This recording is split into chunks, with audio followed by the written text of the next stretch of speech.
좋은 아침입니다. 오늘은 6월 17일 화요일입니다. 즐겁고 감사한 하루 되시기 바랍니다. 오늘은 역대상 17장 16절부터 27절까지 말씀입니다. 다윗이 왕궁을 지은 다음에 언약궤를 모시고 그리고 이제 마지막으로 성전을 짓기를 원했었죠. 하지만 하나님이 허락하지 않았습니다. 하나님이 원하시는 것은요, 다윗의 후손이 성전을 짓기를 원하셨습니다. 다윗은 이 얘기를 그 나단 선지자를 통해서 전해 들었습니다.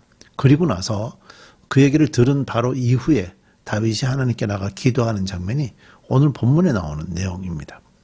우린 뭐 여기까지만 이렇게 얘기를 듣고 상상해 본다면 아마 다윗이 좀 하나님께 나가서 하나님, 나 성전 꼭 짓고 싶습니다. 좀 짓게 해주십시오. 뭐 그런 표현들이 나올 것 같은 느낌입니다. 좀 때를 쓰면서, 다윗은 뭐 욕심도 굉장했던 사람이죠. 때를 쓰면서 하나님께 기도했다라는 상상이 가능한 부분인데요. 어떻게 하나님께 기도하는지 우리가 좀 본문을 보면서 함께 살펴보십시다. 다윗의 마음을 한번 볼 수 있을 것 같아요. 역대상 17장 16절입니다. 다윗의 감사기도. 16절, 다윗 왕이 성막으로 들어가서 주 앞에 꿇어 앉아 이렇게 기도하였다. 주 하나님, 내가 누구이며 내 집안이 무엇이기에 주께서 나를 이러한 자리에까지 오르게 해 주셨습니까? 자, 한 문장만 읽었습니다. 뒤에 길게 나오지만 한 문장만 읽었는데 어떻습니까? 다윗이 지금 어떤 태도를 보이고 있죠? 예, 사실 성격이 급한 분들은요, 이게 무슨 얘기지? 이러고는 막 뒤에 본문을 쭈르륵 미리 다 넘겨보셨을 가능성도 좀 있다고 생각이 되는데요. 다윗은 지금 16절의 이 고백의 태도를 그대로 유지합니다. 뭐 바꾸지 않습니다. 어떤 모습이죠? 우리가 보통 성경의 기독교 용어를 쓴다면 겸손의 태도가 아니냐라고 볼 수가 있습니다. 자신이 하나님 앞에서 어떤 존재인지를 정확하게 인식하고 있고요. 또 자신과 자신의 가문이 아무것도 아닌데도 불구하고 하나님이 하신 일이 얼마나 크신 일인지를 지금 고백하고 있습니다. 그러니까 다윗의 그 신앙의 태도를 좀 볼 수 있는 것 같아요. 우리는 다윗을 볼 때 종종 이제 다윗이 했던 중요한 죄악들을 좀 보곤 합니다. 이 다윗이라는 사람은 성경에 워낙에 중요했던 사람이다 보니까 여러 가지 일들이 기록이 되어 있지요. 아마 대표적인 것은 그 간음 아니겠습니까? 왕궁에, 전쟁 중에 왕궁에 있다가 자기가 전쟁에 내보낸 장군의 아내를 범하는 그런 죄에 대한 부분입니다. 뭐 많은 지적과 비판을 하곤 합니다. 또 뭐 언약궤를 모셔오는 과정에서도 다윗이 얼마나 급한 성격인지 하는 것을 좀 볼 수도 있어요. 그런 부분들도 좀 볼 수 있고요. 또 하나님이 지적하신 것처럼 다윗이 얼마나 많은 피를 흘렸는가 하는 부분 역시 우리가 다윗의 죄로 지적을 할 수 있겠죠. 그런데도 그렇지만 이 다윗은요, 늘 하나님 중심으로 살려고 애썼던 사람이었던 건 사실인 것 같습니다. 우리가 이제 다윗과 같은 특별한 인생을 살게 되면 그런 다양한 일들이 좀 일어날 수 있지만 우리 평범한 보통 사람들은 저렇게 다양한 뭐 정말 버라이어티한 그런 일들을 경험하지 않죠. 우리는 그저 아주 평범한 인생을 좀 살고 있는 건데요. 다윗이 그러니까 그렇게 큰 죄를 짓기도 좀 저희는 어렵습니다. 그런 일들이 우리에게 오지도 않고요.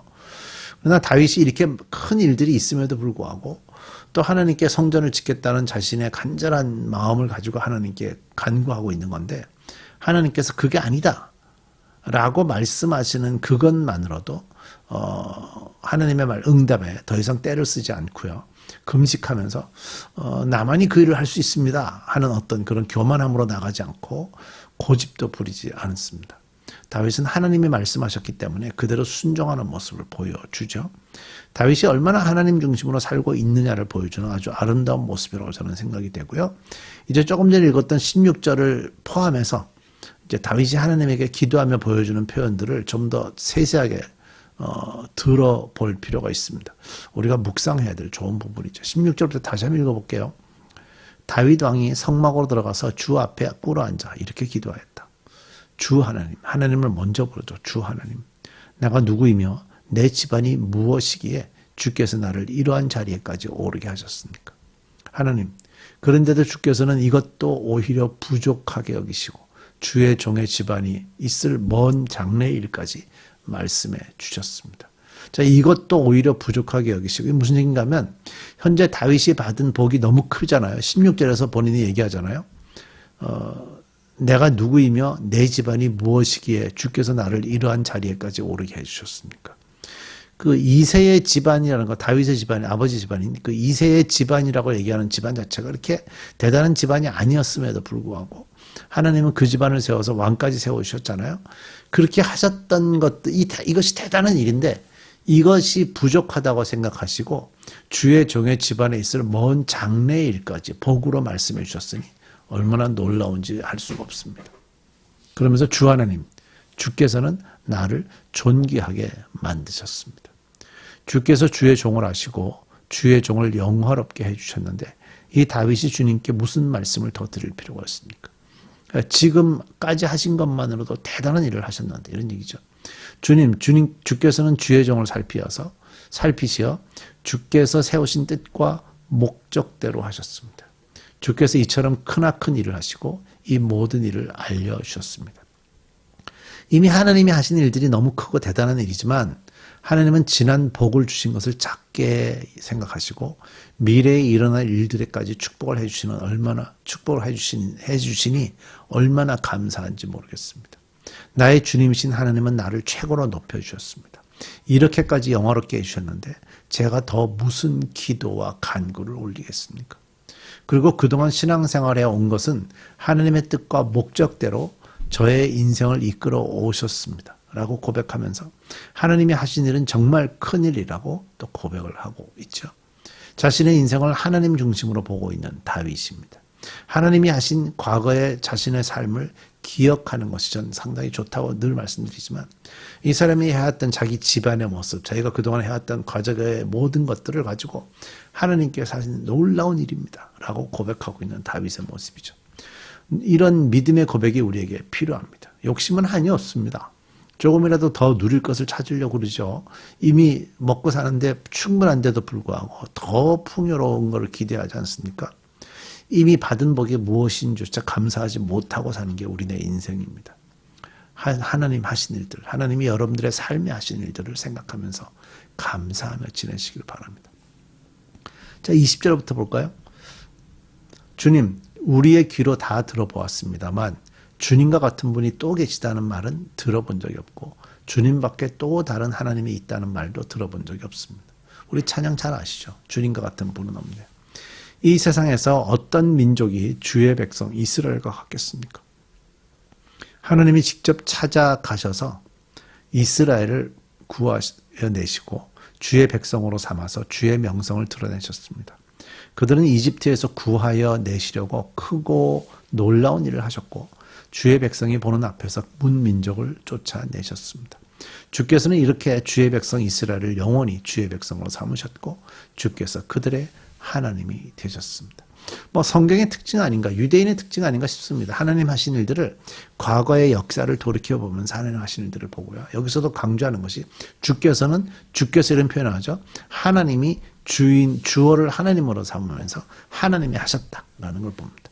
자, 이제 23절부터 뒤에 나오는 부분이 다윗이 자기의 집안, 가정을 놓고 기도하는 장면입니다. 23절. 주님, 주께서 주의 종과 이 종의 집안에 약속하여 주신 말씀이 영원토록 이루어지게 해 주십시오. 주께서 말씀하신 대로 해 주십시오. 그래야 사람들이 이스라엘의 하나님은 만군의 주요 이스라엘을 지키시는 하나님이시다 하고 외치며 주의 이름을 굳게 세우고 영원토록 높이게 하시고 주의 종 다윗의 집안도 주님 앞에서 튼튼히 서게 해 주시기 바랍니다. 나의 하나님, 주께서 주의 종에게 이 종의 집안을 한 왕조가 되게 하시겠다고 계시하셨기 때문에 주의 종이 감히 주께 이러한 간구를 드릴 용기를 얻게 되었습니다. 그리고 이제 주님, 주께서는 참으로 하나님이십니다. 주께서는 주의 종에게 이와 같이 놀라운 약속을 하셨습니다.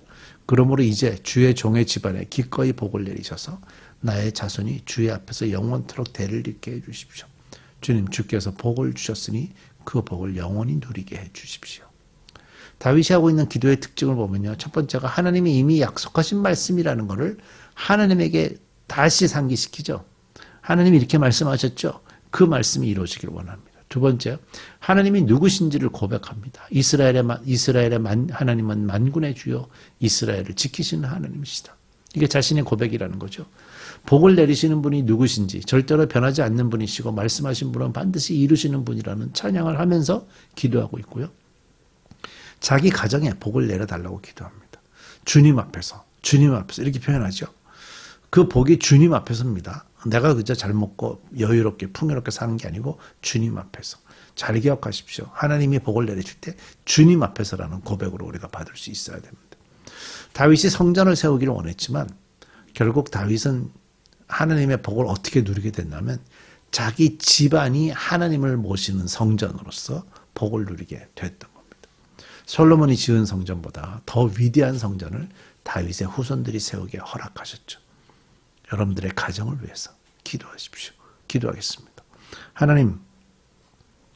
하나님을 모신 곳이 바로 성전입니다.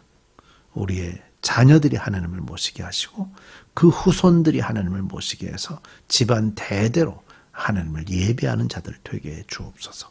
예수님의 이름으로 기도드립니다.